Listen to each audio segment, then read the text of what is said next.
My name is Jeff Latter, and this is my journey. Just give me half a second here to get my brain straight. Holy that's dicey. In this video, I'd like to take the chance to go through with you and dissect part of the decision-making process that I went through and part of the philosophy that I have in training that I believed helped me have a successful outcome.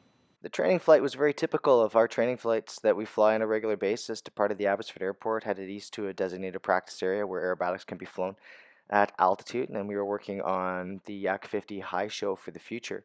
Once those aerobatic maneuvers were completed, we returned back to the Abbotsford Airport and decided to fly some circus to continue our training. It was during the go-around on the second touch and go that the event occurred. In this video, you will see that I apply power for the second touch and go to bring the aircraft back into the air. The aircraft will depart the runway, positive rate of climb, and will be accelerating quickly. Now retract the landing gear. At approximately 80 feet as the gear was coming up, the engine will lose power and the aircraft will begin to descend back towards the runway. I will lower the landing gear at this point and bring the aircraft back to the ground. Being this close to the ground with the gear now cycling up and power loss, the decision needed to be made quickly.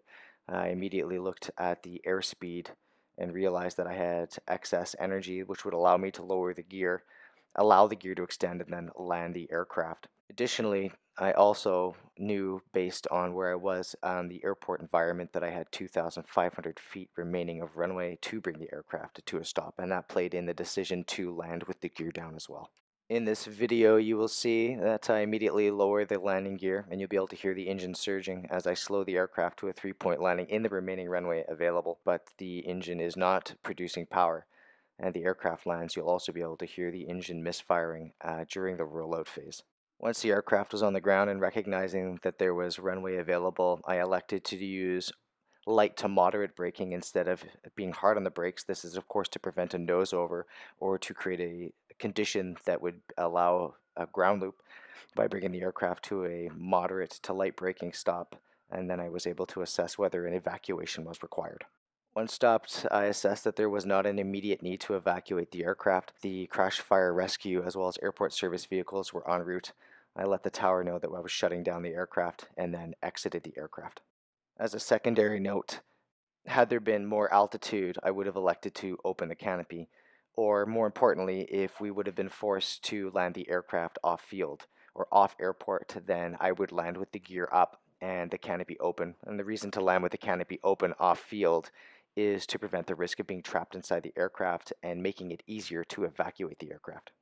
All of these decisions needed to be made in a timely manner and a correct manner, and it is the pre-flight briefing and the pre-flight preparation that played a big role in the successful outcome where I was able to make those correct and timely decisions.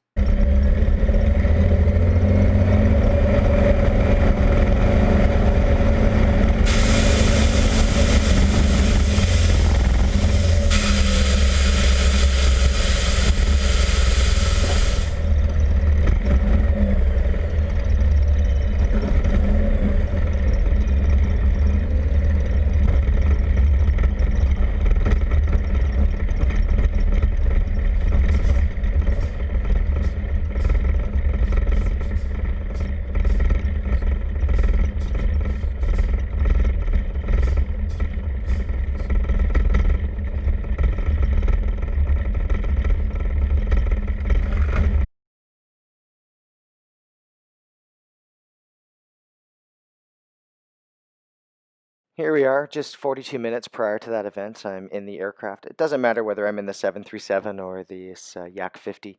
I always take the time to review the emergencies that will pose the greatest threat to that flight.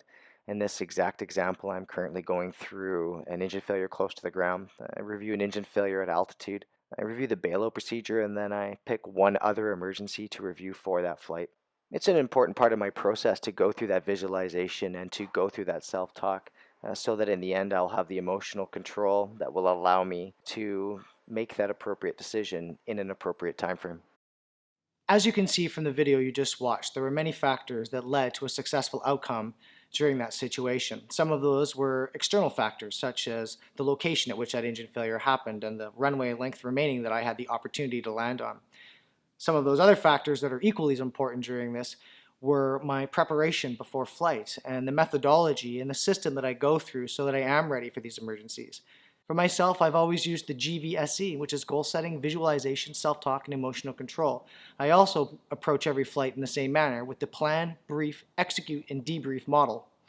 Again, that isn't to say that there aren't other models and other types of programs or systems that pilots may use. This is just the one that I use, and it led to a successful outcome. I hope that there was some benefit to people who were watching this video to see how I dealt with the emergency. As for myself, during our debrief later, there were many things that I also took away. The cause of the engine power loss and failure has been found. It was a failure of the pressurized carburetor to meter fuel-air mixture properly to the engine. In this case, it metered pure raw fuel, which essentially flooded the engine, causing its power loss. If anybody has any questions about the systems that I use or the philosophy that I use to flight training, or if you have questions about operating these vintage Eastern Bloc aircraft, or questions about air shows, aerobatics, warbirds, really anything aviation related, don't hesitate to reach out to us. You can contact us at info@jeffladderairshows.com. Thanks for watching.